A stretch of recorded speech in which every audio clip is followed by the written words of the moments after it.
একদিন এই চেয়ারে সাইদি থাকবে না, হারিয়ে যাবে একদিন, এটাই স্বাভাবিক।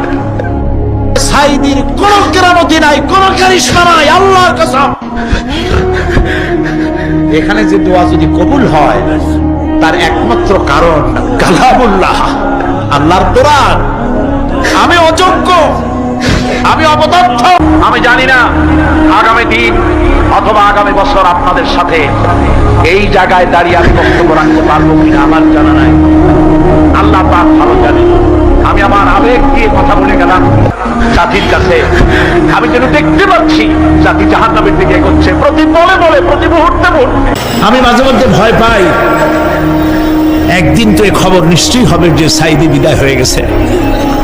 সেদিন খালি হাতে যেন আল্লাহর কাছে না যাই, আমি যেন আসামি না হই যে আমি যা বলছি মানুষকে 40 বছর একটানা যা বললাম আমি নিজে আমল করতে পারি নাই, এরকম ভিক্ষুক যেন আমি না হই।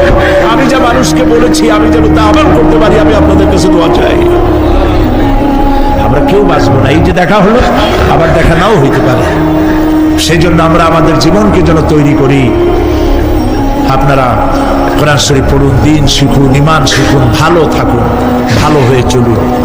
আমি আপনাদের কাছে দোয়া চাই, যেদিন আপনাদের কানে যেদিন খবর আসবে সাইদি নাই, একদিন ইতিহাস থেকে আমিও হারায় যাব। কিয়ামতের দিন আল্লাহ যেন আমাকে মাফ করে দেন। আমি কিচ্ছু চাই না আল্লাহর কাছে। আল্লাহ যদি বলেন কিয়ামতে তোরে মাফ করে দিলাম, এর থেকে বড় পাওনা আমার